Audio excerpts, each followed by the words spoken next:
मावळ तालुक्यातील कुंडमळ्यात इंद्रायणी नदीवरील पूल कोसळून दोघांचा मृत्यू। आतापर्यंत 38 जणांना वाचवण्यात यश। अद्याप अनेक जण पुलाखाली अडकलेले। इंद्रायणी पूल दुर्घटनेत अडकलेल्यांचं एनडीआरएफकडून बचाव कार्य सुरू। 18 रुग्णवाहिका घटनास्थळी, 12 जखमींवर उपचार सुरू। 40 जण वाहून गेल्याची शक्यता। क्रेनच्या सहाय्याने दुर्घटनाग्रस्त पुलाचा भाग पाण्यातून काढला। घटनास्थळी मोठी गर्दी। पावसामुळे इंद्रायणी नदीच्या पाणी पातळीत मोठी वाढ। बचाव कार्यात अडथळे। इंद्रायणी नदीवरील पुलावरून 50हून अधिक पर्यटक उभे होते। गर्दीचा भार या जीर्ण झालेल्या पुलाला पेलवला नाही। पूल पादचारी असताना दुचाकीही येत जात असल्याने ओव्हरवेट झाल्याची प्राथमिक माहिती। विभागीय आयुक्त तहसीलदारांशी मी संपर्कात। सर्व यंत्रणांना अलर्ट मोडवर। नदीत वाहून गेलेल्यांचा युद्धपातळीवर शोध सुरू। मुख्यमंत्री फडणवीसांची माहिती। इंद्रायणी नदीवरील लोखंडी पूल संपूर्ण सडलेला होता। जीर्ण पुलाजागी 8 कोटींचा नवीन पूल मंजूर आहे। बचाव कार्यासाठी सर्व यंत्रणा कामाला लागल्यात। पुण्याचे पालकमंत्री अजितदादांची प्रतिक्रिया। कुंडमळ्याजवळील पूल जीर्ण झाला होता। ग्रामस्थांकडून वारंवार नवीन पुलाची मागणी होत असताना लोकप्रतिनिधींनी ती धुडकावली। प्रशासनाचा हलगर्जीपणा घटनेच्या मुळाशी। इंद्रायणी पूल दुर्घटनेनंतर सुषमा अंधारेंचा आरोप।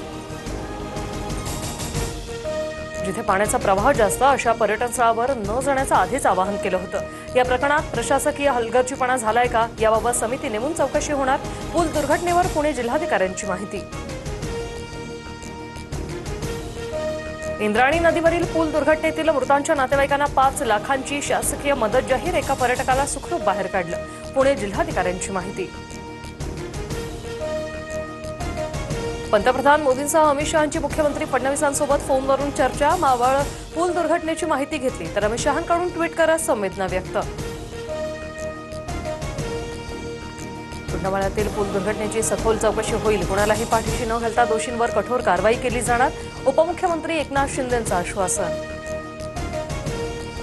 सर्व जुन्या पुलांचं स्ट्रक्चरल ऑडिट होणार। उपमुख्यमंत्री शिंदेंच्या मुख्य सचिवांना सूचना। या घटनेची पुनरावृत्ती टाळण्यासाठी खबरदारीच्या सूचना। इंद्रायणी नदीवरील जीर्ण पादचारी पुलावरील दुर्घटना अतिशय खेदजनक।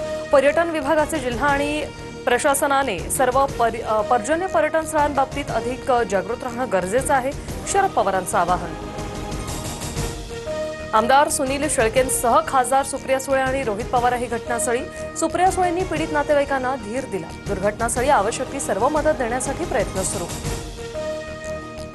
कुंडमळा पूल दुर्घटनेतील पीडितांच्या कुटुंबियांचा टाहो। आपल्या प्रियजनांबाबत माहिती मिळवण्यासाठी नातेवाईकांचे प्रयत्न सुरू। प्रशासनाकडून सहकार्य होत नसल्याने काहींचा संताप। नांदेडमध्ये गोदावरी नदीपात्रात बुडून 5 जणांचा मृत्यू। धर्माबाबत सीमेलगत असलेल्या तेलंगणा राज्यातील बासर येथील घटना। सर्वजण हैदराबादहून दर्शनासाठी आले होते।